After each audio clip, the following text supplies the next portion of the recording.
Okay, सो हम लोग derivatives पढ़ रहे थे और डेरिवेटिव्स के फीचर्स से स्टार्ट किए थे पर कल ख़त्म नहीं हो पाए थे, तो रिमेनिंग फीचर्स आज हमें देखने हैं। मैं मीनिंग बता देती हूँ ब्रीफ में दोबारा से। डेरिवेटिव्स क्या था? डेरिवेटिव्स कोई एक ऐसा डॉक्यूमेंट होता है जिसकी जो वैल्यू होती है, जिसका जो प्राइस होता है वो उसका खुद का नहीं होता, किसी कहीं और से डेराइव करके आता है ना। किसी और स्टॉक से, किसी सिक्योरिटी से, किसी अंडरलाइंग एसेट से डेराइव होके आता है। जिस भी एसेट पे हमने वो अपना डेरिवेटिव बनाया होता है, उस एसेट से, उस चीज़ से उसका प्राइस निकल कर आता है, उसकी वैल्यू निकल कर आती है और उसे ही हम क्या कहते हैं? डेरिवेटिव कहते हैं। आपका जो डेरिवेटिव है वो कई तरह से यूज़ हो सकता है। कमोडिटी मार्केट में भी यूज़ हो सकता है। जो सामान होता है, जैसे कि आपका एग्रीकल्चर प्रोडक्ट्स हैं, है ना, गेहूँ है, चावल है, इसके भी डेरिवेटिव्स हो सकते हैं। क्योंकि जो फार्मर्स होते हैं उन्हें भी तो रिस्क होता है ना, प्राइजेस के हाइक होने का और फॉल करने का, तो वो अपने आप को सिक्योर करने के लिए डेरिवेटिव्स का यूज़ कर सकते हैं। दूसरी तरफ आपके स्टॉक मार्केट में भी डेरिवेटिव्स का यूज़ होता है, क्योंकि शेयर्स के प्राइजेस भी हाइक करते हैं, कभी फॉल करते हैं। उसके अलावा आपकी करेंसी मार्केट, जो कि आपका फॉरेन एक्सचेंज मार्केट है, वहाँ पर भी डेरिवेटिव्स का यूज़ होता है, क्योंकि वहाँ पर भी आपके प्राइजेस में चेंजेस होते रहते हैं। और जो रिस्क रेज होता है फॉरेन एक्सचेंज मार्केट में, उसका मेन रीज़न ही यही होता है कि आपका एक्सचेंज रेट कभी भी स्टेबल नहीं रहता है ना, फ्लक्चुएशंस होते रहते हैं। तो डेरिवेटिव ऐसा डॉक्यूमेंट है, एक ऐसा कॉन्ट्रैक्ट है जिसकी वैल्यू खुद की नहीं होती है, जिसकी वैल्यू उसकी अंडरलाइंग एसेट से निकल के आती है। और अंडरलाइंग एसेट की वैल्यू के साथ डेरिवेटिव की वैल्यू का रिलेशन डायरेक्ट होता है। मतलब अगर एसेट की वैल्यू बढ़ेगी तो आपका जो डेरिवेटिव है उसकी वैल्यू भी बढ़ेगी, उसका प्राइस भी बढ़ेगा। और अगर एसेट की वैल्यू कम होगी तो आपके डेरिवेटिव की वैल्यू भी कम होगी। ठीक है, ये तो हो गया डेरिवेटिव का मीनिंग। इसके अलावा हमने पढ़ा था डेरिवेटिव आपका कमोडिटी डेरिवेटिव भी हो सकता है और फाइनेंशियल डेरिवेटिव भी हो सकता है। अगर आपने underlying asset as a commodity रखा है ना, जो आपकी अंडरलाइंग एसेट है वो कोई कमोडिटी है, कोई एग्रीकल्चर गुड है, कोई इंडस्ट्रियल गुड है, कोई मेटल है, सिल्वर है, गोल्ड है, तो आप उसे क्या कहोगे? आप उसे कहोगे कमोडिटी डेरिवेटिव्स। और अगर आपने एज अंडरलाइंग एसेट कोई फाइनेंशियल इंस्ट्रूमेंट का यूज़ करा है, कोई ट्रेजरी बिल है, कोई बॉन्ड है, कोई सिक्योरिटी है, आपकी फॉरेन करेंसी है, अगर आपने इस तरह की किसी अंडरलाइंग एसेट का यूज़ करा है, इस तरह की किसी अंडरलाइंग एसेट से उसकी अपने डेरिवेटिव की वैल्यू को डेराइव किया है, तो आप उसे क्या कहोगे? आप उसे कहोगे फाइनेंशियल डेरिवेटिव। राइट, आपके सिलेबस में फाइनेंशियल डेरिवेटिव्स ही हैं। ठीक है, फाइनेंशियल डेरिवेटिव्स को अगर हम और बाइफिकेट करते हैं और उसका क्लासिफिकेशन देखते हैं, तो फाइनेंशियल डेरिवेटिव कितनी तरह के होते हैं? 4 तरह के, है ना, जिसमें आपको मेनली क्या पढ़ना है? Forward, future, option and swap, है ना, ये 4 होते हैं। उसके बाद हमने इसकी हिस्ट्री देखी थी, तो इसका हिस्ट्री जो मिलती है, इसका एग्जैक्ट हिस्ट्री का तो पता नहीं चल पाया है ना, उसको ट्रेस आउट करना पॉसिबल नहीं है, क्योंकि हमें फर्स्ट मार्केट का ही नहीं पता है। पहली मार्केट कब बनी थी, डेरिवेटिव मार्केट, और कब स्टार्ट हुई थी रन करना, वो उसके बारे में कोई जानकारी नहीं है। लेकिन इसके साक्ष्य, इसके तथ्य हमें मिलते हैं हमारे इतिहास से, कि जो हमारा 20वीं सेंचुरी थी, 12वीं शताब्दी थी, उसमें इंग्लैंड और फ्रांस में इसका यूज़ होना स्टार्ट हुआ था। उसके बाद 17वीं शताब्दी में जापान में इसका यूज़ होना स्टार्ट हुआ था। और जापान में जब इसका यूज़ होता था तो वो मेनली राइस के लिए होता था। जो आप डेरिवेटिव्स यूज़ करते थे वो किसके लिए होता था? राइस के लिए होता था, है ना, कमोडिटी डेरिवेटिव एक तरह का था। अच्छा, फिर हमने इसके फीचर्स देखे थे। तो पहला फीचर हमने देखा था कि ये कॉन्ट्रैक्ट होता है ना, डेरिवेटिव जो है वो क्या है? वो कॉन्ट्रैक्ट होता है। कॉन्ट्रैक्ट होता है का मतलब ये हुआ कि 2 पार्टीज होंगी, है ना, कॉन्ट्रैक्ट में 2 पार्टीज का होना मस्ट होता है, तो 2 पार्टीज होंगी, एक से ज़्यादा पार्टीज होंगी। इसके अलावा उन दोनों के बीच में रिलेशनशिप कैसा होगा? कॉन्ट्रैक्चुअल नेचर का होगा। जैसे इससे पहले जब हमने हेजिंग टेक्निक्स पढ़ा था तो उसमें देखा था कि नेटिंग है, मैचिंग है, इन सब में कॉन्ट्रैक्चुअल नेचर नहीं होता है ना, कॉन्ट्रैक्चुअल रिलेशनशिप नहीं होता है। लेकिन हमारी हेजिंग की जो एक्सटर्नल टेक्निक्स थी वो कॉन्ट्रैक्चुअल नेचर की थी। तो वही चीज़ यहाँ पर भी है कि जो आपका डेरिवेटिव है वो कैसा है? कॉन्ट्रैक्चुअल नेचर का है। उसमें जो 2 पार्टीज इन्वॉल्व है उनके बीच का रिलेशनशिप जो है वो कॉन्ट्रैक्चुअल नेचर का है। दूसरा करेक्टरिस्टिक हमने देखा था कि आपका जो डेरिवेटिव है उसकी खुद की कोई वैल्यू नहीं होती है। वैल्यू किसकी होती है? वैल्यू होती है अंडरलाइंग एसेट की। जिस एसेट को हमने रखा है उस डेरिवेटिव के लिए, उस एसेट की वैल्यू होती है, और उस एसेट की वैल्यू से हमारी डेरिवेटिव की वैल्यू डेराइव होके आती है, निकल के आती है। फिर हमने देखा कि आपका जो ऑब्लिगेशन होता है वो स्पेसिफाइड होता है, वो पहले से तय होता है। स्पेसिफिक ऑब्लिगेशन होता है, आपको पता होता है कि आपका ऑब्लिगेशन किस लिमिट तक है, किस लेवल तक है ना। आप जिस भी डेरिवेटिव को आप फाइनल कर रहे हो, आप जिस भी डेरिवेटिव में डील कर रहे हो, आपको पहले से पता होता है कि आपका ऑब्लिगेशन लगभग कितना बनेगा। जैसे कि अगर आप फ्यूचर कर रहे हो तो फ्यूचर कॉन्ट्रैक्ट कर रहे हो, ले रहे हो, तो वहाँ पर आपका ऑब्लिगेशन बहुत ज़्यादा होता है क्योंकि वो स्टैंडर्डाइज्ड है, राइट। फिर हमने देखा था लास्ट जो कल हमने देखा था वो ये था कि आपका जो डेरिवेटिव होता है वो दो तरह से आप ट्रेड करते हो, दो तरह से आप खरीद बेच सकते हो। कौन कौन से तरीके? पहला होता है डायरेक्ट और दूसरा होता है एक्सचेंज ट्रेडेड। डायरेक्ट का मतलब है जब दो पार्टीज आमने सामने मिलती हैं और डेरिवेटिव लेती देती हैं, जैसे कि हम फॉरवर्ड की बात करते हैं। फॉरवर्ड कॉन्ट्रैक्ट के लिए किसी एक्सचेंज की ज़रूरत नहीं पड़ती है। फॉरवर्ड कॉन्ट्रैक्ट के लिए अगर दो पार्टीज आपस में मिलकर ही भी अगर कॉन्ट्रैक्ट लेना देना चाहती हैं, खरीदना बेचना चाहती हैं, तो वो पॉसिबल है। लेकिन अगर वहीं हम बात करें फ्यूचर की, तो फ्यूचर में ये चीज़ पॉसिबल नहीं है। फ्यूचर में आपको अगर ट्रेड करना है तो आपको क्या करना पड़ेगा? आपको एक्सचेंज जाना पड़ेगा और एक्सचेंज से फ्यूचर की ट्रेडिंग करनी पड़ेगी। आप किसी भी पर्सन से डायरेक्टली फ्यूचर की ट्रेडिंग नहीं कर सकते। ये उसका एक तरह से एक रूल है कह सकते हो, या एक रिस्ट्रिक्शन है उस पर, है ना। और ऐसा क्यों है? क्योंकि आपका जो फ्यूचर कॉन्ट्रैक्ट होता है वो ऑर्गेनाइज्ड वे में आप खरीद बेच सकते हो, क्योंकि वो स्टैंडर्डाइज्ड कॉन्ट्रैक्ट है। आपका फॉरवर्ड कॉन्ट्रैक्ट स्टैंडर्डाइज्ड कॉन्ट्रैक्ट नहीं होता है, इस वजह से आप उसका डायरेक्टली ट्रेडिंग कर सकते हो। लेकिन फ्यूचर कॉन्ट्रैक्ट आपका स्टैंडर्डाइज्ड कॉन्ट्रैक्ट है, इसलिए आप उसकी डायरेक्ट ट्रेडिंग नहीं कर सकते। किसी सेकेंड पार्टी से आप डायरेक्टली जाके उसे परचेज नहीं कर सकते। आपको अगर फ्यूचर कॉन्ट्रैक्ट चाहिए है तो आपको एक्सचेंज से कॉन्टैक्ट करके फिर आपको ही फ्यूचर कॉन्ट्रैक्ट मिल सकता है। अब आज का हम स्टार्ट करते हैं। आज के जो रिमेनिंग बचे थे आपके, तो स्टार्ट करते हैं। ये देखिए, उसके बाद है आपका related to notional amount. Notional amount क्या होता है? नोशनल अमाउंट, इस वर्ड का यूज़ जनरली हम डेरिवेटिव्स के ही केस में करते हैं, है ना।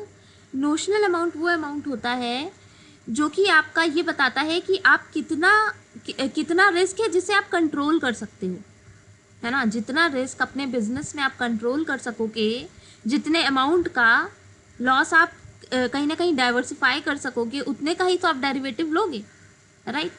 तो ये नोशनल अमाउंट जो होता है ये कैलकुलेट करके हमें ये बताता है कि आखिर हमें कितने का डेरिवेटिव लेना चाहिए। अगर हम रिस्क को कम करना चाहते हैं तो हमें कितने का डेरिवेटिव लेना चाहिए, वो होता है नोशनल अमाउंट। तो देखिए यहाँ पे लिखा है the size of derivative contract depends on the notional amount. जो आपका कैलकुलेशन निकल के आएगा नोशनल अमाउंट का, उस पर डिपेंड करेगा कि आपका डेरिवेटिव कितने का आप लेने वाले हो, है ना। जितना नोशनल अमाउंट निकल के आएगा उसके बेस पे आप क्या करोगे? अपने डेरिवेटिव का जो अमाउंट है वो फाइनलाइज करोगे। क्लियर? तो इसका पांचवा फीचर क्या हो गया आपका? Related to notional amount. आपके जो डेरिवेटिव्स होते हैं वो आपके डायरेक्टली नोशनल अमाउंट से रिलेटेड होते हैं।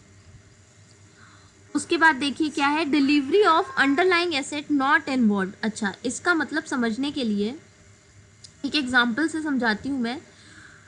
सपोज एक ट्रेडर है ए, ठीक, और दूसरा ट्रेडर है आपका बी, और मैं यहाँ पर एग्जांपल दे रही हूँ आपको स्टॉक मार्केट का। वैसे तो हम डेरिवेटिव की बात करें तो डेरिवेटिव आप करेंसी मार्केट में, स्टॉक मार्केट में, कमोडिटी मार्केट में हर जगह यूज़ करते हो, पर मैं स्टॉक मार्केट का एग्जांपल दे रही हूँ क्योंकि शायद आपने इस एग्जांपल से रिलेटेड कुछ सुना होगा पहले, है ना, या पढ़ा होगा ज़रूर।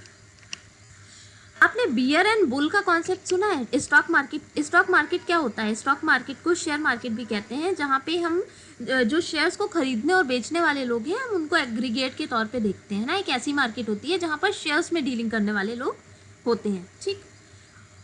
अच्छा, तो आपने शेयर मार्केट के शेयर मार्केट से रिलेटेड आपने बियर एंड बुल शायद ये पढ़ा होगा पहले या सुना होगा। अगर आपको याद हो, अभी एक रिसेंट में वेब सीरीज आई थी स्कैम 1992, वो अगर आपने देखी होगी तो उसमें आपने देखा होगा बियर एंड बुल का कॉन्सेप्ट।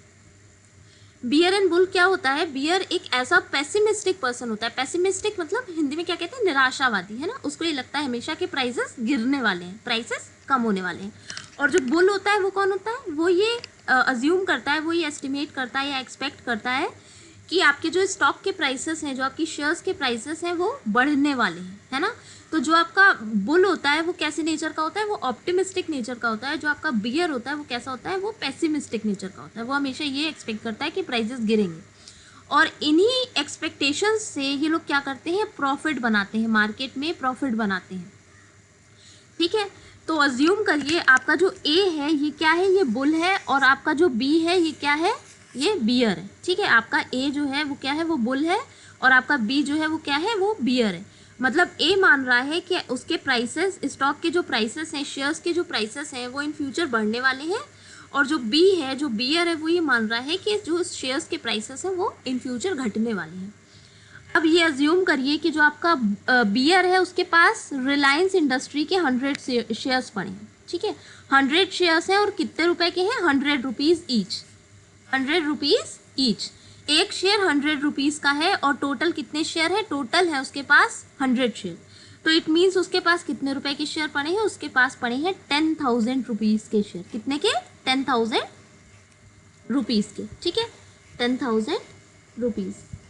अच्छा, अब जो बियर है उसको ये लग रहा है कि फ्यूचर में प्राइसेस घटने वाले हैं, ठीक। तो अगर आपके पास कोई ऐसा सामान है, कोई शेयर पड़ा है जिसके प्राइसेस आप ये अज्यूम कर रहे हो कि इन फ्यूचर घट सकते हैं, 2 महीने बाद, 3 महीने बाद घट सकते हैं, तो आप क्या करोगे, आप उस सामान को बेचना चाहोगे ना आज की डेट पे, क्योंकि अगर 2 महीने बाद उसके प्राइसेस घट गए तो आप तो फिर नुकसान में जाओगे। तो बियर क्या करता है, बियर बेचने की कोशिश करता है ना। बियर क्या करेगा, अपने पास जो शेयर है उनको क्या करेगा, बेचने की कोशिश करेगा, क्योंकि उसे लग रहा है कि प्राइसेस घटने वाले हैं। और जो ए है, जो बुल है, उसे लग रहा है कि प्राइसेस बढ़ने वाले हैं, तो वो क्या करेगा, वो खरीद के रखना चाहेगा अपने पास, है ना। उसको लग रहा है, मान लीजिए जो बियर है उसको लग रहा है कि 2 महीने बाद प्राइसेस 80 हो जाएंगे, और जो आपका ए है उसको लग रहा है कि 2 महीने बाद प्राइसेस बढ़ के 120 हो जाएंगे। जो आपका 100 का शेयर है वो बी के अकॉर्डिंग 80 का हो जाएगा, और जो आपका ए है उसके अकॉर्डिंग कितने का हो जाएगा, 120 का हो जाएगा, है ना। जो बी है वो क्या मान रहा है, वो मान रहा है आपका शेयर कितने का हो जाएगा, 80 का हो जाएगा, ठीक है, 80। और जो आपका ए है वो क्या मान रहा है, वो मान रहा है 120 का हो जाएगा, ठीक है। तो जो बी है वो चाहेगा कि मैं अपने शेयर बेच दूं, और ए चाहेगा कि मैं खरीद के रख लूं। तो इस केस में क्या किया, ए और बी ने आपस में एक कॉन्ट्रैक्ट साइन किया, एक डेरिवेटिव किया। किस बात का डेरिवेटिव किया, बी ने बोला कि ठीक है, मैं तुम्हें उसके अकॉर्डिंग जो शेयर्स हैं वो उसके प्राइसेस घटने वाले हैं, ए के अकॉर्डिंग शेयर्स जो हैं, रिलायंस के शेयर्स हैं 100 शेयर्स, उसके प्राइसेस क्या हैं, बढ़ने वाले हैं, ठीक है। अब इन्होंने क्या किया, डेरिवेटिव किया, आपस में एक डील साइन की, और बोला कि ठीक है, हम अब देखते हैं कि इन फ्यूचर क्या होने वाला है। जब 2 महीने बीते तो 2 महीने बाद क्या हुआ, प्राइस हो गया 120, प्राइस हो गया कितना, 120। मतलब किसकी बात सही निकली, ए की बात सही निकली, और प्राइसेस आपके कितने हो गए, 120 हो गए। 120 का क्या मतलब हुआ, आपका एक शेयर कितने का हो गया, एक शेयर नहीं, पूरे 100 शेयर का प्राइस निकाल लीजिए। 100 शेयर आपका, एक शेयर तो 120 का हो गया, 100 शेयर कितने का हो गया, 100 शेयर हो गए आपके 12,000 रुपए के, ठीक है। ये कह रहा था, जो बी था वो कह रहा था शेयर हो जाएंगे 8,000 के, और ए कह रहा था शेयर हो जाएंगे 12,000 के। और जब 2 महीने के बाद का समय आया तो एक्चुअल में शेयर कितने के हो गए, 12,000 के। तो जो ए था वो बी के पास गया और उसने कहा कि लाइए अब मुझे मेरे पैसे दीजिए, क्योंकि शेयर्स के अमाउंट तो बढ़ गए, है ना। जो इन लोग के बीच में तो कॉन्ट्रैक्ट हुआ था, तो ए ने क्या कहा बी से कि मुझे अपने पैसे दीजिए क्योंकि शेयर के अमाउंट बढ़ गए। तो इनके बीच में जो ट्रांजेक्शन होगा अमाउंट का, वो कितने का होगा, वो होगा सिर्फ 2,000 रुपीज़ का। प्राइस कितने का था, आपका जो शेयर का जो प्राइस था वो कितना था, नॉर्मली वो 10,000 था ना, और बढ़ के कितना हो गया, 12,000 हो गया। कितने की बढ़ोतरी हुई, कितना रुपया बढ़ा, 2,000। तो जो पेमेंट है बी को जो ए को करना पड़ेगा वो कितने का कर सकता है, वो 2,000 का कर सकता है। वही चीज़ इस पॉइंट में बताई गई है। देखिए क्या लिखा है, delivery of underlying asset is not involve. मतलब आपको ये ज़रूरी नहीं है कि जो 100 शेयर है हम उनकी डिलीवरी करें 2 महीने बाद, 3 महीने बाद, जब भी उस डेरिवेटिव का टाइम कंप्लीट होगा, जिस टाइम पीरियड के लिए हमने उस डेरिवेटिव के को साइन किया है, उस डेरिवेटिव में डील फाइनल की है, जब वो टाइम पीरियड कंप्लीट हो जाएगा तो ज़रूरी नहीं है कि जो बी है वो ए को पूरे के पूरे 100 शेयर उठा के दे और फिर जो है ए बोले कि हाँ ठीक है मैं इसका पेमेंट आपको कर रहा हूँ, है ना। यहाँ पे क्या हो सकता है, जो रिमेनिंग अमाउंट होता है पेमेंट सिर्फ उसकी होती है। वही चीज़ लिखी गई है कि अंडरलाइंग एसेट की डिलीवरी ज़रूरी नहीं होती है ना।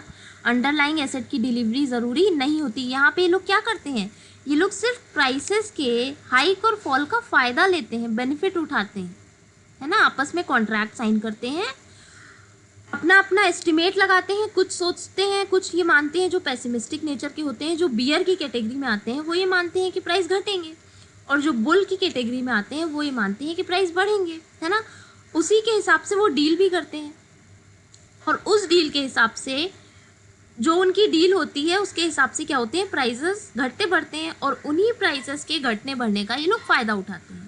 किसी एक को नुकसान होता है, किसी दूसरे को प्रॉफिट होता है। अगर यहाँ पर बी की बात सही हो जाती तो बी को प्रॉफिट हो जाता, अब ए की बात सही हुई तो ए को प्रॉफिट हो गया, है ना।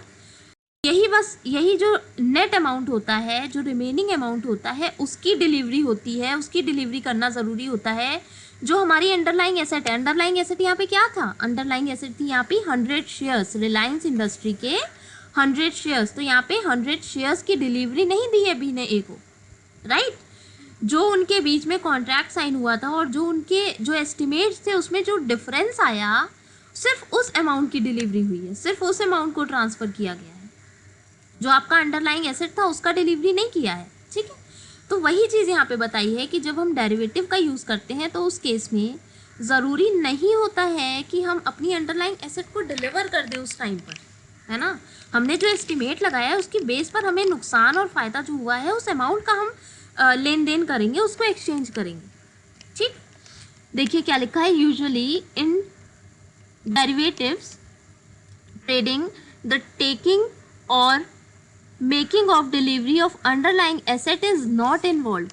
Rather, underlying transactions are mostly settled by taking offsetting position in the derivatives themselves, है ना। सिर्फ पोजीशंस को ऑफसेट किया जाता है। पोजीशंस मतलब ये जो एस्टिमेट लगा रहे हैं ना, ये पोजीशन लेना, है ना, शॉर्ट पोजीशन, लॉन्ग पोजीशन, इसका बेचने का फैसला है ना।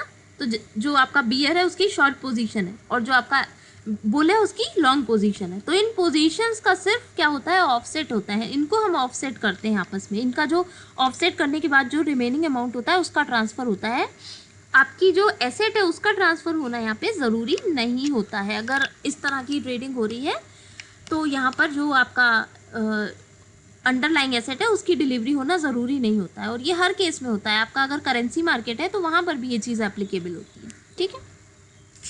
There is therefore no effective limit on the quantity of claims which can be traded in respect of underlying assets, ठीक है। इसलिए क्वांटिटी का इफेक्ट नहीं होता है क्योंकि यहाँ पे डिलीवरी तो हो ही नहीं रही है, लेन देन तो हो ही नहीं रहा है ना उस एसेट का, हम तो सिर्फ रिमेनिंग अमाउंट का लेन देन कर रहे हैं, इस वजह से, ठीक है। नेक्स्ट देखिए, may be used as deferred delivery. क्या लिखा हुआ है यहाँ पे, wait a minute, yes, may be used as deferred delivery। क्या लिखा है, derivatives are also known as deferred delivery or deferred payment instrument। it means that it is easier to take short and long position in derivative in comparison to other assets and securities।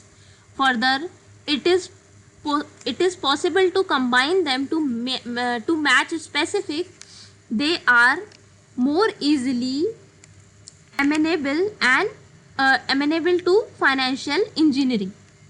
जो आपके derivatives है उसमें position लेना आसान होता है। अगर हम बाकी एसेट्स की बात करें, बाकी मार्केट्स की बात करें, तो वहाँ पर इस तरह की पोजीशन लेना पॉसिबल नहीं होता है। शॉर्ट एंड लॉन्ग पोजीशन जो होती हैं वो बाकी की मार्केट्स में, बाकी की एसेट्स के साथ इतनी ईजिली आप फॉर्म कर सकते, पर डेरिवेटिव मार्केट में बहुत ही कॉमन सी चीज़ है और बहुत ही इजीली आप फॉर्म कर लेते हो, है ना। जो आपकी पोजीशंस हैं उनको लेना डेरिवेटिव मार्केट में बहुत ज़्यादा आसान होता है। और दूसरी बात यहाँ पे लिखी है, derivatives are also known as deferred delivery. Deferred यानी कि जो लेट कर दी जाए, है ना, डिफर्ड पेमेंट्स, तो वो भी यहाँ पे पॉसिबल होता है क्योंकि हम कुछ टाइम पीरियड के लिए करते हैं ना, जितने भी सेटलमेंट्स होते हैं। उसके बाद देखिए क्या लिखा है, secondary market instrument. Secondary market instrument का मतलब है जो आपका डेरिवेटिव होता है वो सेकेंडरी मार्केट से रिलेटेड है या सेकेंडरी मार्केट का इंस्ट्रूमेंट है। क्यों कहा गया है ये चीज़, आपकी मार्केट दो तरह की होती है, एक होता है प्राइमरी मार्केट और एक होता है सेकेंडरी मार्केट, है ना। प्राइमरी मार्केट और सेकेंडरी मार्केट। अगर हम बात करें प्राइमरी मार्केट की तो वहाँ पर आपके जो इशूज़ होते हैं वो कैसे होते हैं, वो न्यू होते हैं, है ना। आप नए शेयर्स इशू करते हो, नए डिवेंचर्स इशू करते हो, उसी को तो आप बोलते हो प्राइमरी मार्केट। जब कंपनी नई नई ओपन होती है, खुलती है, तो वो क्या करती है, कैपिटल के लिए क्या करती है, शेयर्स इशू करती है ना। तो उस तरह के जो शेयर्स होते हैं वो आते हैं प्राइमरी मार्केट में, जो पहले से एग्जिस्ट नहीं कर रहे हैं, जो नए आते हैं मार्केट में, है ना, वो होते हैं प्राइमरी। लेकिन जो आपका डेरिवेटिव मार्केट है वो मोस्टली सेकेंडरी मार्केट का पार्ट होता है। सिर्फ सेकेंडरी मार्केट का पार्ट है ये नहीं कहा जा रहा है, लेकिन मोस्टली सेकेंडरी मार्केट का पार्ट होता है। इसमें आपके जो एग्जिस्टिंग शेयर्स हैं वही आपके सर्कुलेट होते हैं, है ना, जैसे आपके रिलायंस इंडस्ट्री है या और भी जितनी भी इंडस्ट्रीज़ हैं जो पहले से चल रही हैं, जिन्होंने पहले से अपने शेयर्स इशू कर रखे हैं, वही लोग खरीदते बेचते रहते हैं। तो वो क्या है, वो एग्जिस्टिंग शेयर्स है ना, नए शेयर्स तो नहीं है। तो इसलिए आपको सेकेंडरी मार्केट का पार्ट बताया गया है यहाँ पे डेरिवेटिव्स। देखिए क्या लिखा है, डेरिवेटिव्स आर मोस्टली वर्ड है, सभी डेरिवेटिव्स की बात नहीं हो रही है, पर ज़्यादातर डेरिवेटिव्स जो होते हैं वो सेकेंडरी मार्केट इंस्ट्रूमेंट ही होते हैं, है ना। And have little usefulness in mobilising fresh capital, और जो आपका फ्रेश कैपिटल का मोबिलाइजेशन होता है उसमें इनका लिटिल यूजफुलनेस होता है ना, इनका लिटिल यूज़ होता है, कम यूज़ होता है। मतलब प्राइमरी मार्केट में इनका यूज़ कम होता है, इनका ज़्यादातर यूज़ और इफेक्टिव यूज़ कहाँ होता है, इनका इफेक्टिव यूज़ होता है आपकी सेकेंडरी मार्केट में। वही चीज़ यहाँ पे बताई गई है। नेक्स्ट देखिए, exposure to risk. Exposure to risk ये आप ऑलरेडी पढ़ चुके हो हेजिंग में। हेजिंग क्या होता है, हेजिंग आपके फॉरेन एक्सचेंज रिस्क को कम करने की टेक्निक है। और फॉरेन एक्सचेंज रिस्क को कम करने की टेक्निक जब हमने हेजिंग टेक्निक्स पढ़ी थी तो हमने देखा था उसे हम दो पार्ट्स में डिवाइड करते हैं, क्लासिफाई करते हैं। पहला होता है इंटरनल टेक्निक्स, दूसरा होता है एक्सटर्नल टेक्निक्स। तो आपका जो डेरिवेटिव्स है, डेरिवेटिव्स मतलब आपका forward contract, future contract, option and swap, ये किसका पार्ट था, ये एक्सटर्नल का पार्ट था। आपको याद होगा इंटरनल का पार्ट क्या था, leading, lagging, netting, matching, asset and liability management और प्राइस इनवॉइसिंग, ये सब आपका इंटरनल का पार्ट था। और जो आपका फ्यूचर फॉरवर्ड और ऑप्शन एंड स्वैप था, ये आपका किसका पार्ट था, ये एक्सटर्नल का पार्ट था। तो वही चीज़ यहाँ पर बताई गई है कि आपके रिस्क को कम करने का काम करता है ना। रिस्क के लिए आपका जो एक्सपोजर होता है उसके लिए ये एक तरह से काम करता है। कौन, डेरिवेटिव्स इसको हैंडल करने का, इसको मैनेज करने का काम करते हैं। वही इस पॉइंट में आपको समझाया गया है।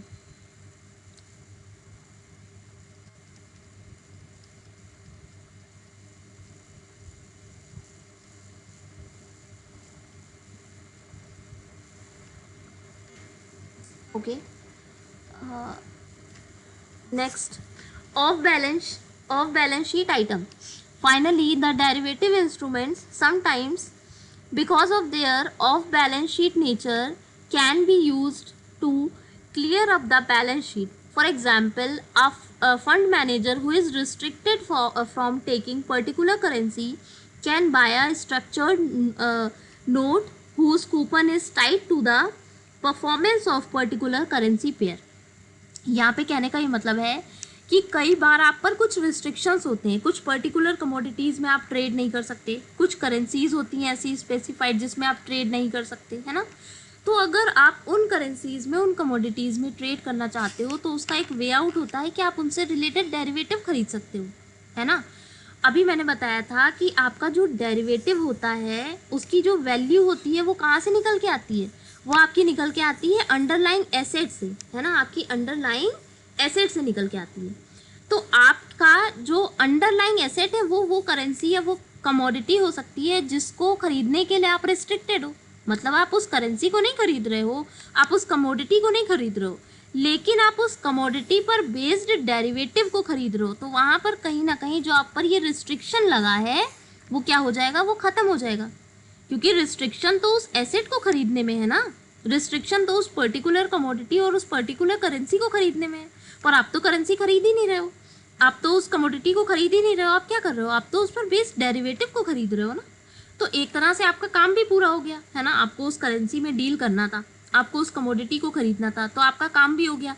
क्योंकि जो आपका डेरिवेटिव का वैल्यू है वो उस कमोडिटी की वैल्यू पर ही तो डिपेंड करता है। तो क्या फ़र्क रहेगा उस कमोडिटी और उस डेरिवेटिव में, क्योंकि लिंक तो है ना दोनों के प्राइस।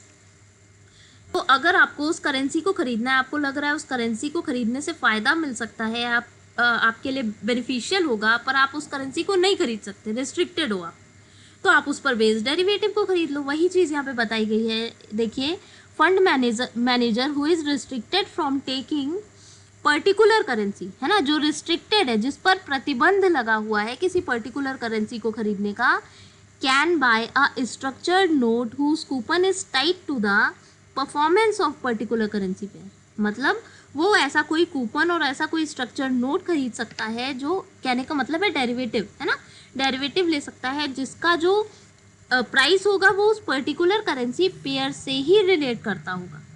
ठीक है, तो आपको उस कमोडिटी में ट्रेड करने की ज़रूरत नहीं है, लेकिन फिर भी आप डेरिवेटिव के थ्रू उस कमोडिटी तक पहुंच सकते हो, उस कमोडिटी में डील कर सकते हो।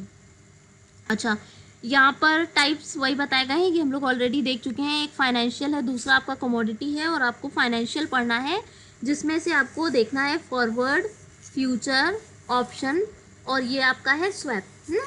ये कमोडिटी, ये आपका कॉम्प्लेक्स, बेसिक और कॉम्प्लेक्स में आता है, और बेसिक और कॉम्प्लेक्स का मैं बता देती हूँ क्यों ये अलग अलग है।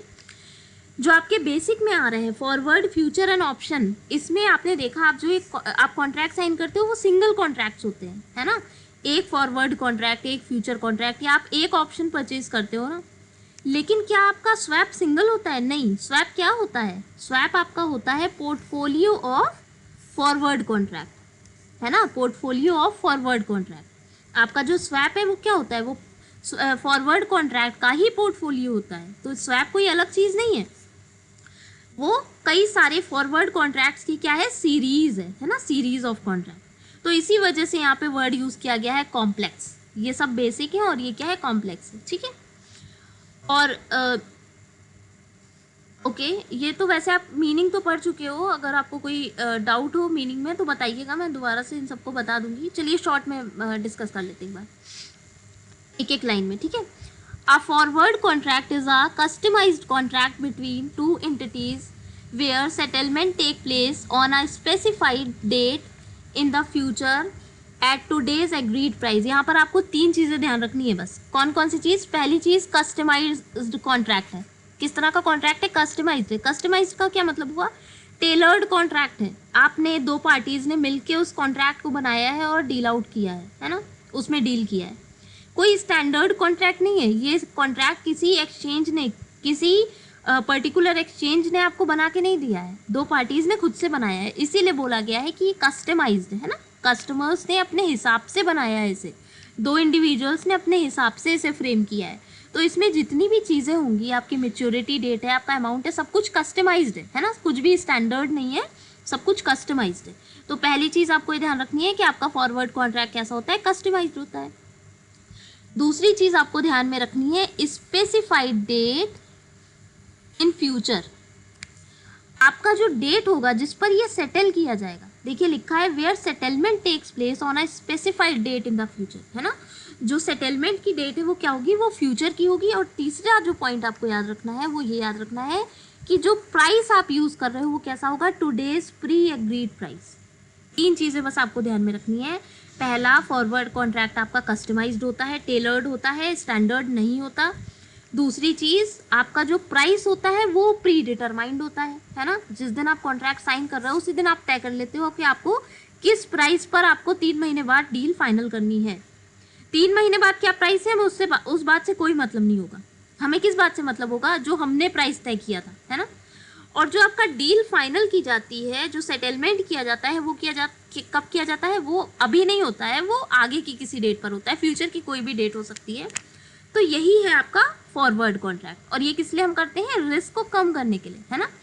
अगर आपको सपोज आपको करेंसी की ज़रूरत है और आपको लग रहा है प्राइस बढ़ने वाले हैं, तो आप क्या करोगे, आप आज की डेट में, आज के प्राइस पे, आज अपना प्राइस डिसाइड करके कॉन्ट्रैक्ट फाइनल कर दोगे। ठीक है, अब अगर हम बात करें फ्यूचर की, तो फ्यूचर क्या है, a future contract is an agreement between two parties to buy and sell the asset at a certain time in the future at a certain price. Future contract are a special type of forward contracts in the sense that the former are standardized exchange traded contract. ठीक है, बस इस एक line से आपका पूरा meaning define हो गया। जो आपके फ्यूचर कॉन्ट्रैक्ट हैं काम वो भी सेम करते हैं, उसमें भी आप क्या करते हो, दो लोग कॉन्ट्रैक्ट करते हैं और कॉन्ट्रैक्ट आपका जो होता है वो किसी फ्यूचर की डेट पर सेटल होता है, और जो प्राइस होता है वो आज की डेट पे प्री डिटरमाइंड होता है। फ़र्क क्या होता है, फ़र्क सिर्फ इतना होता है कि जो आपका फ्यूचर कॉन्ट्रैक्ट है वो कैसा होता है, किस नेचर का होता है, वो होता है आपका स्टैंडर्डाइज्ड एक्सचेंज ट्रेडेड। पहली बात तो वो स्टैंडर्डाइज्ड होता है, उसमें जो अमाउंट है, जो मैच्योरिटी डेट है, सब कुछ कैसी होती है, स्टैंडर्डाइज्ड होती है, स्टैंडर्ड होती है। कस्टमाइज्ड नहीं होती, कस्टमर अपने हिसाब से तय नहीं करता है, एक्सचेंज तय करके देता है ना। और दूसरा आपका एक्सचेंज ट्रेडेड होता है, देखिए लिखा है ना स्टैंडर्डाइज्ड एक्सचेंज ट्रेडेड, कहने का मतलब है जो आपकी ट्रेडिंग है वो डायरेक्ट नहीं होती, दो लोग आपस में मिलके नहीं करते हैं, वो एक्सचेंज के थ्रू होता है, ठीक है। उसके बाद आपका ऑप्शन आता है। ऑप्शन क्या होता है? ऑप्शन एक ऐसा कॉन्ट्रैक्ट है, एक ऐसा आपको चॉइस देता है, जो होल्डर होता है ऑप्शन का उसको एक चॉइस देता है कॉन्ट्रैक्ट करने या ना करने की, है ना। देखिए क्या लिखा है, ऑप्शंस आर टू टाइप्स, है ना। ऑप्शन दो तरह के होते हैं, कॉल एंड पुट। तो इसमें लिखा है call gives the buyer the right but not the obligation to buy a given quantity of underlying asset at a given price on or before a given future date, and put gives the buyer the right but not the obligation to sell the given amount in the underlying asset at a given price on or before given date, ठीक है। आपका जो call option है वो आपको buying का right देता है, और जो आपका पुट ऑप्शन है वो आपको सेलिंग का राइट देता है।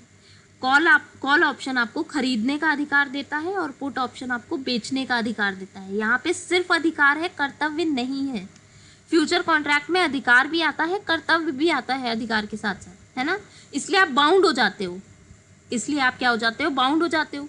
लेकिन ऑप्शन में क्या रहता है, आपके पास चॉइस रहती है, इसीलिए तो इसका नाम है ऑप्शन, है ना। आपके पास ऑप्शन है, चीज़ें फेवरेबल हैं तो आप ऑप्शन को कंप्लीट करो, अपने कॉन्ट्रैक्ट को कंप्लीट करो, अदरवाइज आप उसको अवॉइड भी कर सकते हो, है ना। आप उस कॉन्ट्रैक्ट को कंप्लीट ना करो और उसको अवॉइड भी कर सकते हो, सीधे मार्केट से खरीद लो। अगर आपके लिए फेवरेबल नहीं है कंडीशंस, आपके लिए फेवरेबल नहीं है आपका जो प्राइस चल रहा है, तो आप क्या कर सकते हो, आप डायरेक्टली मार्केट से खरीद सकते हो, आपको ऑप्शन के साथ जाने की कोई ज़रूरत नहीं है। तो ऑप्शन एक तरह से आपको क्या देता है, ऑप्शन आपको एक तरह से लिबर्टी देता है, चूज़ करने की लिबर्टी, ठीक है। आपके लिए क्या फेवरेबल है, क्या अनफेवरेबल है, इसको इवेल्युएट करो, और उस इवेल्युएशन के आधार पर तय करो कि आपको डील फाइनल करनी है या नहीं करनी है। और ये लास्ट क्लास में हमने इसका एग्जाम्पल भी देखा होगा, अगर आपको याद हो तो एग्जाम्पल से आपको क्लियर हो गया होगा आई थिंक वहीं पर। अच्छा, वारंट वैसे तो है नहीं आपकी में, फिर भी मैं बता देती हूँ। ऑप्शंस जो होते हैं आपके शॉर्ट टर्म होते हैं, है ना। 1 साल के अंदर के लिए आप अपना जो ऑप्शन है वो लेते हो, लेकिन अगर आपको लंबे समय के लिए चाहिए, है ना, ऑप्शन का यूज़ आप लंबे समय के लिए करना चाहते हो, तो फिर आप वारंट्स का यूज़ करते हो। इसीलिए देखिए यहाँ पे लिखा भी हुआ है आपका लॉन्ग डेटेड, नीचे देखिएगा, रुकिए मैं ये देखिए, long dated options are called warrants, है ना। जो लॉन्ग डेटेड ऑप्शंस होते हैं, लंबे समय के लिए जो ऑप्शंस हम लेते हैं, उन्हें ही हम वारंट कहते हैं। वारंट इज नथिंग एल्स, है ना, warrant is nothing else, it is just an option, but it is an option for long time. हम ऑप्शंस का यूज जनरली करते हैं 1 साल या उससे कम की अवधि के लिए, उससे कम के टाइम के लिए, है ना। लेकिन जो आपका लंबे समय का ऑप्शन होता है उसको हम क्या कहते हैं, उसको वारंट कहते हैं। अब आते हैं स्वैप पर। स्वैप क्या होता है, स्वैप को आप सिंपली ऐसे याद रखिएगा, they can be regarded as portfolio of forward contract. Portfolio क्या होता है आपका, पोर्टफोलियो होता है सेट ऑफ कॉन्ट्रैक्ट, है ना, सेट ऑफ इन्वेस्टमेंट, राइट। तो आपका जो फॉरवर्ड कॉन्ट्रैक्ट की सीरीज होती है, स्वैप एक ऐसा कॉन्ट्रैक्ट होता है जिसको साइन करने के बाद आप उसके अंदर कई सारे छोटे छोटे फॉरवर्ड कॉन्ट्रैक्ट्स को फाइनलाइज करते रहते हो, सेटल करते रहते हो, जिस समय तक आपका स्वैप कॉन्ट्रैक्ट वैलिड होता है। सपोज आपने 5 साल के लिए स्वैप किया, तो उस 5 साल तक आपके पास जितने भी आपको फॉरवर्ड ट्रांजेक्शन करने हैं, आप उसके अंदर में सेटल करते रहोगे। तो इसीलिए इसको क्या कहा जाता है, इसको पोर्टफोलियो ऑफ स्वैप कॉन्ट्रैक्ट कहा जाता है। या अगर मैं आसान भाषा में बोलूँ तो ये एक सीरीज होती है ना, कॉन्ट्रैक्ट्स की क्या होती है, सीरीज होती है। फॉरवर्ड फ्यूचर ऑप्शन सिंगल होता है, पर आपका जो स्वैप होता है वो क्या होता है, वो सीरीज होती है कॉन्ट्रैक्ट्स की, ठीक है। अच्छा, इसमें देखिए 2 तरीके भी हैं, 2 टाइप्स हैं इसके। एक होता है आपका इंटरेस्ट रेट स्वैप, एक होता है करेंसी स्वैप। आपका इंटरेस्ट रेट स्वैप क्या होता है, जहाँ पर आप सिर्फ इंटरेस्ट रेट से रिलेटेड जो कैश फ्लोज होते हैं उनको ऑफसेट करते हो ना। जो स्वैपिंग होती है वो किसकी होती है, सिर्फ इंटरेस्ट रिलेटेड कैश फ्लोज की होती है। जो आपका इंटरेस्ट रेट्स हैं, जब वो घटते बढ़ते हैं तो उनसे रिलेटेड जो कैश फ्लोज होते हैं उनको जब आप आपस में स्वैप करते हो। लेकिन जो आपका जो करेंसी स्वैप होता है उसमें क्या होता है, उसमें आपका प्रिंसिपल भी आता है और इंटरेस्ट भी आता है, डिफरेंट करेंसीज पर, है ना। करेंसी स्वैप में इंटरेस्ट और प्रिंसिपल दोनों को हम इंक्लूड करते हैं, लेकिन इंटरेस्ट रेट स्वैप में हम प्रिंसिपल को इंक्लूड नहीं करते, सिर्फ और सिर्फ हम किसको इंक्लूड करते हैं, सिर्फ और सिर्फ हम इंटरेस्ट को इंक्लूड करते हैं, इसीलिए उसको इंटरेस्ट रेट स्वैप कहा जाता है। Swaptions is nothing but the combination of swap and option, है ना। स्वैप एंड ऑप्शन का कॉम्बिनेशन होता है, पर इंपॉर्टेंट आपका सिर्फ उतना ही था, future, forward, option and swap, इन चारों का मीनिंग आपको पता होना चाहिए। अब जल्दी से हम लोग यूजेस देख लेते हैं, यूजेस क्या होते हैं डेरिवेटिव्स के, तो आपका ये टॉपिक कंप्लीट हो जाएगा आज। यूजेस ऑफ डेरिवेटिव, डेरिवेटिव का यूज हम कब करते हैं, कहाँ करते हैं और क्यों करते हैं। देखिए पहला क्या है, पहला है risk aversion tool. Risk aversion tool, risk aversion का क्या मतलब है, जब हम रिस्क को अवॉइड करने की कोशिश करते हैं, है ना। हम बोलते हैं हम रिस्क अवर्स हैं, मतलब हम रिस्क नहीं लेना चाहते, हम रिस्क को अवॉइड करना चाहते हैं, रिस्क से बचना चाहते हैं। तो जो आपका डेरिवेटिव होता है वो कैसे नेचर का होता है, वो रिस्क को कंट्रोल करने का, अवॉइड करने का, शिफ्ट करने का और मैनेज करने का काम करता है, ठीक है। कंट्रोल, जो आपका रिस्क है उसका जो मैग्नीट्यूड है उसको कंट्रोल करता है, रिस्क को अवॉइड करता है। भाई ऑप्शन अगर आप ले रहे हो तो आप कंप्लीटली रिस्क को अवॉइड कर रहे हो, है ना। रिस्क को शिफ्ट करने का काम करता है। अगर आप ऑप्शन की बात करो तो इसमें रिस्क क्या होता है, बायर से सेलर को शिफ्ट हो जाता है ना, क्योंकि बायर तो सेफर साइड में है, बायर तो कॉन्ट्रैक्ट के गुड साइड में रहता है, चाहे आपका क्या बोलते हैं, चाहे आपका प्राइस बढ़े या प्राइस घटे, दोनों ही कंडीशन में वो अच्छी कंडीशन, अच्छे उसमें रहता है ना, गुड साइड में रहता है। अगर प्राइस बढ़ते हैं तो वो ऑप्शन के साथ चला जाएगा, ऑप्शन से आप वो ट्रेडिंग कर लेगा। और अगर प्राइसेस बाई चांस घट जाते हैं, है ना, मान लो उसको ऑप्शन में उसे अच्छा प्राइस नहीं मिल रहा है, उसको मार्केट में अच्छा प्राइस मिल रहा है, तो क्या करेगा, वो अपने ऑप्शन कॉन्ट्रैक्ट को कैंसिल कर देगा, उसको वो अवॉइड कर देगा और क्या करेगा, मार्केट प्राइस पे जाके करेंसी को खरीद लेगा। तो वो दोनों ही कंडीशन में अच्छी सिचुएशन में रहता है ना, गुड साइड पे रहता है। तो इस वजह से बोला गया है शिफ्ट करना, ठीक है। और आपका जो रिस्क है उसको मैनेज भी करता है, रिस्क मैनेजमेंट का टूल बोला जाता है ना आपका फॉरवर्ड, फ्यूचर और करेंसी कह रही हूँ, ऑप्शन एंड स्वैप, तो इस वजह से इसको मैनेज भी करता है, ठीक है। तो आपका रिस्क अवर्जन टूल है, रिस्क को अवॉइड करने का, रिस्क को कम करने का, रिस्क को मैनेज करने का काम करता है कौन, डेरिवेटिव, ठीक है। और कैसे करता है ये तो आई थिंक आपको क्लियर हो ही गया होगा, क्योंकि फ्लक्चुएशन से बचाता है ये आपको, फ्लक्चुएशंस की वजह से जो आपका लॉस हो सकता है उससे आपको बचाता है, तो ऑब्वियसली रिस्क को कम करने का काम करता है। दूसरा क्या है, प्रिडिक्शन ऑफ फ्यूचर प्राइसेस।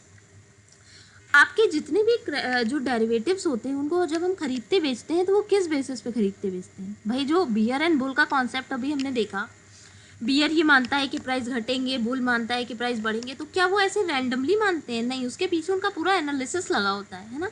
पूरा एनालिसिस करके, ट्रेंड एनालिसिस करके उसके बाद वो बताते हैं कि इस स्टॉक के प्राइस बढ़ सकते हैं, इस स्टॉक के प्राइस घट सकते हैं, इस कंपनी के शेयर्स बढ़ने वाले हैं, इस कंपनी के शेयर्स घटने वाले हैं। पूरा एनालाइज करते हैं उन चीज़ों को, एनालिसिस करने के बाद प्रिडिक्ट करा जाता है ना। तो फ्यूचर प्राइसेस का प्रिडिक्शन कहीं ना कहीं पॉसिबल हो पाया है डेरिवेटिव्स की वजह से, है ना। डेरिवेटिव क्या करते हैं, प्रिडिक्टर का काम करते हैं, मेजर करने का काम करते हैं। देखिए यहाँ पे लिखा है barometer of future trends, future में क्या होने वाला है, प्राइसेस बढ़ने वाले हैं या घटने वाले हैं, उसको मेज़र करने का काम करता है, उसको मापने का काम करता है। तो ये इसको हम किस तरह से देख सकते हैं, predictor of future prices. Derivative क्या काम करते हैं, किस यूज़ में आते हैं, ये हमारे फ्यूचर प्राइसेस को प्रिडिक्ट करने में, फ्यूचर ट्रेंड्स को प्रिडिक्ट करने में हमारी हेल्प करते हैं। उसके बाद है आपका इनहैंस लिक्विडिटी। लिक्विडिटी क्या होती है, लिक्विडिटी को हिंदी में कहते हैं तरलता। जब हम किसी भी एसेट को इजीली कैश में कन्वर्ट कर सकते हैं तो हम उसे क्या कहते हैं कि वो जो एसेट है वो कैसी है, वो लिक्विड नेचर की है, तरल है ना, तरल नेचर की है, ठीक है। जो आपका डेरिवेटिव है, क्योंकि अगर जैसे कि हम बात करें फ्यूचर की, तो फ्यूचर कैसा होता है, एक्सचेंज ट्रेडेड होता है ना। तो जितने भी आपके एक्सचेंज ट्रेडेड डेरिवेटिव्स हैं वो कैसे होते हैं, वो हाईली लिक्विड होते हैं। आप जब भी उनको खरीदना चाहो और जब भी उनको बेचना चाहो, सिंपली आप एक्सचेंज पे जाके उनको खरीद बेच सकते हो, क्योंकि उनका जो पूरा प्रोसेस है वो कैसा होता है, वो स्ट्रक्चर्ड होता है, वो ऑर्गेनाइज्ड होता है, तो आप उसको ईजिली खरीद बेच सकते हो। उसके बाद क्या है, असिस्ट इन्वेस्टर्स। आपके जितने भी इन्वेस्टर्स हैं उनको असिस्ट करने का काम करता है डेरिवेटिव, क्योंकि आपके फ्यूचर ट्रेंड्स को ये प्रिडिक्ट करता है ना, प्रिडिक्शन का काम कर रहा है। तो जो आपके इन्वेस्टर्स हैं उनको असिस्टेंस भी तो एक तरह से मिलती है ना, उनको असिस्ट करने का काम करता है, मतलब उन्हें ये बताने का काम करता है कि आपको किस शेयर में पैसा लगाना चाहिए, है ना, आपकी क्या स्ट्रैटेजी होनी चाहिए। अगर आप इन्वेस्टर हो और अगर आप शेयर्स से पैसा कमाना चाहते हो तो आपको किन शेयर्स में कब पैसा लगाना चाहिए, है ना, किन शेयर्स को कब खरीदना चाहिए, किन शेयर्स को कब बेचना चाहिए, इसका कहीं ना कहीं अंदाज लगता है। क्योंकि जब आपको फ्यूचर प्राइजेस का प्रिडिक्शन आपको पता होगा, एक अंदाज होगा, तो आप सही जगह पर सही टाइम पे सही पैसे लगा सकोगे। ठीक है, उसके बाद क्या है, इंटीग्रेशन ऑफ प्राइस स्ट्रक्चर। इसमें क्या लिखा है देखिए, it has been observe from the derivative trading in the market that the derivatives have smoothened out price fluctuation। हाँ, इंटीग्रेशन ऑफ प्राइस स्ट्रक्चर का मतलब हुआ आपका जो प्राइस स्ट्रक्चर है वो बहुत ही वोलेटाइल हुआ करता है। जनरली अगर हम देखें प्राइस स्ट्रक्चर, चाहे वो किसी इंडेक्स का हो, चाहे वो किसी स्टॉक का हो, चाहे वो किसी करेंसी का हो, कैसा होता है, वोलेटाइल नेचर का होता है ना, बहुत ज़्यादा फ्लक्चुएशंस आती हैं, एक्सचेंज रेट दिन पर दिन बदलता है। आपके जो शेयर मार्केट का जो इंडेक्स है, अगर आप सुनते होंगे, निफ्टी है, सेंसेक्स है, वो हर दिन चेंज होता है ना। आपका जो कमोडिटीज़ के प्राइस है उसमें भी फ्लक्चुएशंस आते रहते हैं टाइम टू टाइम, तो कहीं ना कहीं उनको स्मूथ करने का काम करता है। आपका जो डेरिवेटिव्स है उनको स्मूथ करने का काम करता है, क्योंकि आपको रिस्क से कवरेज दे रहा है ना, इसलिए। ठीक है, catalyse growth of financial market. Financial market के ग्रोथ में आपके डेरिवेटिव मार्केट ने बहुत सिग्निफिकेंट रोल प्ले किया है। आपने देखा होगा जब से आपका शेयर मार्केट है, करेंसी मार्केट है, बहुत ज़्यादा डेवलप हो गया है, ज़्यादा से ज़्यादा लोग उसमें आने लगे हैं, लोग उसमें इन्वेस्ट करना चाहते हैं। कई लोग हैं जो शेयर्स में ही पैसे कमा कमा के बहुत बन गए और बहुतों का बहुत नुकसान भी हुआ, है ना।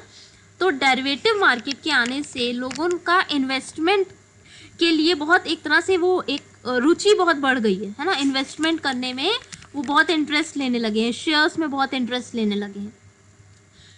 स्पेक्यूलेटर्स, हेजर्स, ट्रेडर्स, आर्बिट्रेजर्स, ये सभी ऑपरेट करने लगे हैं आपकी मार्केट में आके। स्पेक्यूलेटर्स वो होते हैं जो आपके प्रॉफिट के लिए काम करते हैं, जो आपका सट्टा लगाने का काम करते हैं, सट्टेबाज हिंदी में कहते हैं, है ना, स्पेक्यूलेशन करते हैं।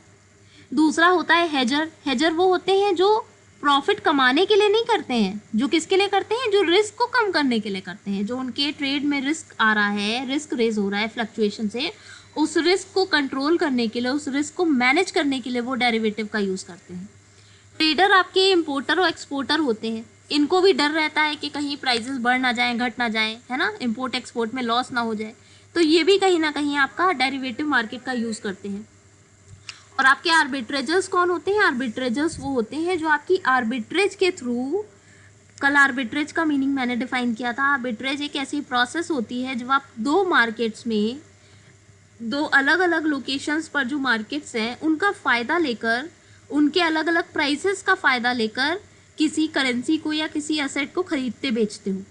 सपोज लंदन का स्टॉक एक्सचेंज है और अमेरिका का स्टॉक एक्सचेंज है, और दोनों के स्टॉक एक्सचेंज में जो शेयर्स है उसमें कुछ पॉइंट्स का फ़र्क है ना। लंदन के स्टॉक एक्सचेंज में आपको कम पे मिल रहा है कोई शेयर, और वही शेयर आपका अमेरिका के स्टॉक एक्सचेंज पे कुछ बढ़ के आप बेच सकते हो, है ना, कुछ उसकी जो अमाउंट है, उसका जो वैल्यू है वहाँ पे कुछ ज़्यादा है, तो आप क्या करोगे, लंदन के स्टॉक एक्सचेंज से शेयर को खरीदोगे और अमेरिका के स्टॉक एक्सचेंज में जाकर बेच दोगे। तो उनका जो प्राइस डिफरेंस आ रहा है, सपोज एक जगह 10 रुपये का शेयर है और दूसरी जगह 10 रुपये 50 पैसे का शेयर है ना, तो ये जो 50 पैसे का डिफरेंस आ रहा है दोनों के बीच में, वो आपका क्या हो जाएगा, वो प्रॉफिट हो जाएगा। और यही होते हैं आर्बिट्रेजर्स। आर्बिट्रेजर्स वो लोग होते हैं जो प्राइसेस के डिफरेंस का फ़ायदा उठाते हैं, अलग अलग मार्केट्स में प्राइसेस के डिफरेंस का फ़ायदा उठाते हैं। अगर हम कमोडिटी की भी बात करें, सामान की भी बात करें, तो आपने देखा होगा ना, प्राइसेस अलग होते हैं। आपको जिस रेट पर, अगर सपोज कोई सब्जी है, कोई अनाज है, जिस रेट पर आपको यहाँ मिल रहा है, ज़रूरी नहीं है आपको साउथ इंडिया में भी वो सेम रेट पे मिले, ज़रूरी नहीं है आपको नॉर्थ ईस्ट इंडिया में भी, नॉर्थ ईस्ट में या आपके वेस्ट में आपको सेम प्राइस पे मिले। फ़ायदा उठाते हैं, उसी टेक्निक को हम कहते हैं आर्बिट्रेज। और आर्बिट्रेज में जो लोग इन्वॉल्व होते हैं उन्हें कहते हैं आर्बिट्रेजर्स। ठीक है, तो आपके स्पेक्यूलेटर्स भी इसमें डील करते हैं, हेजर्स भी डील करते हैं, आर्बिट्रेजर्स भी डील करते हैं और ट्रेडर्स भी डील करते हैं। तो इस वजह से होगा ना भाई, आपका फाइनेंशियल मार्केट ग्रो करेगा तो आपका कैपिटल फॉर्मेशन होगा। कैपिटल फॉर्मेशन जब ज़्यादा होगा तो इंटरेस्ट रेट अच्छे रहेंगे, है ना, लोग इन्वेस्टमेंट ज़्यादा करेंगे, इन्वेस्टमेंट ज़्यादा करेंगे तो आपकी जो इकोनॉमी है उस पर कैसा इम्पैक्ट जाएगा, पॉजिटिव इम्पैक्ट जाएगा। तो आपका जो फाइनेंशियल मार्केट है उसने डेरिवेटिव्स के आने के बाद बहुत स्पीडी ग्रो की। लास्ट है आपका bring perfection in the market. देखिए, lastly it is observed that derivatives trading develop the market towards complete markets. Complete market concept refers to that situation where no particular investment है जो untouched है, जिसमें लोग deal ही नहीं करते, तो वहाँ पे परफेक्शन इतना ज़्यादा नहीं होगा। लेकिन जैसे जैसे वहाँ पर इन्वेस्टमेंट बढ़ेगा, लोगों की एंट्री ज़्यादा होगी, तो ऑब्वियस सी बात है सरकार का भी ध्यान, तो उसकी वजह से कहीं ना कहीं मार्केट में परफेक्शन भी डेवलप हुआ है। ठीक है, फंक्शंस आपके कुछ नहीं है, फंक्शंस भी वही होते हैं जो आपके यूजर्स होते हैं, है ना। डेरिवेटिव मार्केट क्या काम कर रहा है और डेरिवेटिव मार्केट के क्या उपयोग हैं, दोनों सेम है। इसमें इन्होंने डिफरेंट अलग अलग हेडिंग काम करता है। रिस्क को शिफ्ट करता है, मैनेज करता है, अवॉइड करता है, वही चीज़ यहाँ पे रिस्क ट्रांसफर में बताई हुई है। Linked to the cash market, आपका जो कैश मार्केट है उससे कहीं ना कहीं जो आपका डेरिवेटिव मार्केट है वो क्या होता है, लिंक होता है। तो उससे क्या होता है, आपका जो वॉल्यूम है, ट्रेडिंग का जो वॉल्यूम है, आपने देखा था नेट में, नेट अमाउंट में ट्रांसफर होता है। सिक्योरिटी है जो आपका है किस शेयर में हो रहा है, उसका एक मॉनिटरिंग पॉसिबल हो गई है। डेरिवेटिव मार्केट के डेवलप होने से, ग्रो करने से क्या हो गया है, स्पेक्यू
रेगुलेशन पर चेक, हमारा मॉनिटरिंग हमारी पॉसिबल हो गई है, क्योंकि परफेक्शन डेवलप हो गया है, रेगुलेट की जाने लगी है। सेबी रेगुलेट करता है जैसे स्टॉक मार्केट को, है ना। आपका जो फॉरेन एक्सचेंज है उसको आपका फेमा रेगुलेट करता है। तो ये सब जब रेगुलेट करते हैं तो कहीं ना कहीं स्पेक्यूलेशन पर भी इनकी नज़र बनी रहती है। ठीक है, उसके बाद है आपका एंटरप्रेन्योरशिप। एंटरप्रेन्योरशिप को इनकरेज किया है। एंटरप्रेन्योरशिप क्या होता है, एंटरप्रेन्योरशिप आपका नए नए स्टार्टअप्स लोग जो यूज़ करते हैं, खोलते हैं, उसमें ट्रेड करते हैं, वो होता है एंटरप्रेन्योरशिप, है ना। तो एंटरप्रेन्योरशिप को बहुत इनकरेज किया है, क्योंकि शेयर मार्केट में ट्रेडिंग करके लोग क्या करते हैं, अच्छे अच्छे इन्वेस्टमेंट करते हैं और उस इन्वेस्टमेंट से बेनिफिट लेते हैं। जो आपका स्टॉक मार्केट है या करेंसी मार्केट है, उसमें जो इन्वेस्ट करते हैं वो रैंडमली नहीं करते, वो पूरा ट्रेंड एनालिसिस करते हैं और उसके बेस पे इन्वेस्टमेंट करते हैं। और अगर आपका एनालिसिस सही बैठ जाता है, आप सही टाइम पे सही करेंसी पर या सही स्टॉक पे पैसा लगाते हो, तो क्या होता है, आपको ह्यूज बेनिफिट, ह्यूज प्रॉफिट होता है। तो कहीं ना कहीं आप उसका यूज़ अपने एंटरप्रेन्योरशिप में, अपने स्टार्टअप में कर सकते हो। तो एंटरप्रेन्योरशिप को भी बहुत ज़्यादा पुश मिला है डेरिवेटिव्स के आने के बाद। ठीक है, उसके बाद आपका है last, increase saving and investment. Definitely आपका जो डेरिवेटिव मार्केट है उसने आपकी सेविंग्स को बढ़ाया है, इन्वेस्टमेंट को बढ़ाया है, क्योंकि डेरिवेटिव मार्केट में ज़्यादा से ज़्यादा इन्वेस्टर अपना पैसा लगाने लगे हैं, शेयर्स में, करेंसी में अपना पैसा लगाने लगे हैं, है ना। तो आप इन्वेस्ट कब करोगे, जब आपकी इनकम में आपने देखा होगा एक पार्ट तो होता है कंजम्पशन का, दूसरा होता है सेविंग का, और जो हम सेव करते हैं वही हम इन्वेस्ट करते हैं। तो कंज्यूम करने के बाद आप जो सेव करोगे और उसी को आप इन्वेस्ट करोगे, है ना। तो इसकी वजह से जब आपका मार्केट ग्रो करने लगा तो लोगों ने क्या करा, ज़्यादा से ज़्यादा सेव करने की और उस सेविंग को इन्वेस्ट करने की कोशिश की है। तो इस वजह से हमारा इन्वेस्टमेंट और सेविंग क्या हो गया है, दोनों के दोनों बढ़ गए हैं। तो ये आपके कुछ यूजेस थे, फंक्शंस थे।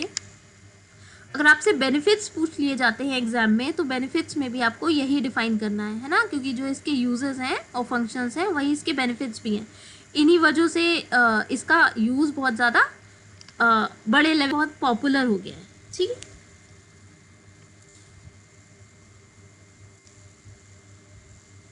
ओके। सो हमारा डेरिवेटिव्स ये टॉपिक कंप्लीट हो गया आज। डेरिवेटिव्स में हमने डेरिवेटिव का मीनिंग देखा, डेरिवेटिव के फीचर्स देखे, है ना, डेरिवेटिव्स के पार्ट्स देखे, कमोडिटी डेरिवेटिव एंड फाइनेंशियल। उसके बाद हमने इसके यूजर्स देखे। टाइप्स हम लोगों ने शॉर्ट में देखी क्योंकि वो हम हेजिंग टेक्निक में ऑलरेडी पढ़ चुके थे, इस वजह से मैंने शॉर्ट में कवर किया है यहाँ पे। ठीक है, अब मुझे बताइए डेरिवेटिव में आपको कोई कंफ्यूजन है? अदरवाइज फिर नेक्स्ट वीक हमें नया टॉपिक स्टार्ट करना है और हमारा नेक्स्ट टॉपिक है foreign capital. Foreign capital next week start करना है और इस मंथ मुझे आपका कोर्स भी कंप्लीट कराना है। तो इस टॉपिक में अगर कोई कंफ्यूजन है तो बताइए।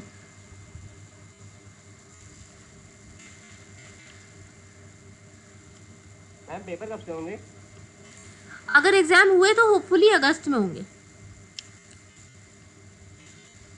आप लोगों ने देखा होगा गवर्नमेंट की तरफ से नोटिफिकेशन आया था, तो उस हिसाब से अगस्त में पेपर होने चाहिए। और हमें भी जो गाइडलाइन, हमें भी जो इंस्ट्रक्शन मिले हैं एडमिनिस्ट्रेशन की तरफ से वो ये हैं कि हमें अप्रॉक्सीमेटली 7 जुलाई तक आप लोगों का सिलेबस कंप्लीट कराना है। तो अब 7 जुलाई तक अगर सिलेबस कंप्लीट कराने के लिए बोला गया है तो फिर एक कहीं ना कहीं एस्टिमेशन यही बैठता है कि शायद अगस्त में आपके एग्ज़ाम हो सकते हैं।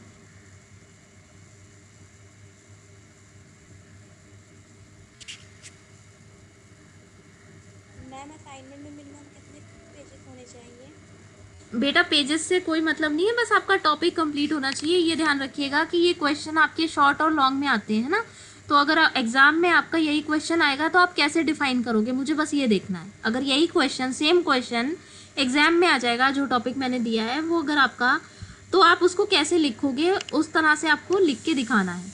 तो पेजेस से कोई मतलब नहीं है, क्योंकि आपकी सबकी राइटिंग अलग होगी ना, सभी बच्चों की। कोई बच्चा बहुत छोटा छोटा लिखता है, कोई बड़ा लिखता है, तो इस वजह से मैं पेजेस नहीं बताती हूँ। अदरवाइज फिर वो एक गड़बड़ हो जाती है कि बहुत बच्चे लिखते हैं छोटा छोटा, तो और बहुत बच्चे लिखते हैं आपके कौन से वाले उसमें फिट बैठ रहा है। ठीक है, टॉपिक में जो भी टॉपिक आपको दिख रहा है अपने रोल नंबर के सामने, 3 टॉपिक आपको दिख रहे हैं, तो जो पहला टॉपिक अटेम्प्ट कीजिएगा वो लॉन्ग मान के कीजिएगा, है ना। अगर वो जो पहला टॉपिक आपको पहला दिख रहा होगा फर्स्ट नंबर पे, उसको ये मानिएगा कि अगर ये लॉन्ग में आएगा तो मैं कैसे लिखूंगी या लिखूंगा, है ना। और जो रेस्ट के नीचे के 2 टॉपिक है रिमेनिंग 2 और 3 पॉइंट पर, उसको आप एज अ शॉर्टिंग साफ होनी चाहिए, पढ़ने में आना चाहिए। और दूसरा, जितना रेलेवेंट कंटेंट है वो आप उसमें इंक्लूड कर दो। इसके अलावा मैंने कुछ इंस्ट्रक्शंस आपको भेजे हैं, उन इंस्ट्रक्शंस को पढ़ लीजिएगा। उसमें जो चीज़ें लिखी हैं उसके हिसाब से ही अपना असाइनमेंट बना के दीजिएगा मुझे। और अपनी असाइनमेंट की हार्ड कॉपी ज़रूर रखिएगा, क्योंकि लास्ट, ओके। और कोई तो प्रॉब्लम नहीं है? कोई असाइनमेंट में कोई ऐसा टॉपिक वैसे मैंने दिया नहीं था, फिर भी अगर आपको हो तो आप बता दीजिएगा, मैं क्लियर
कर दूंगी।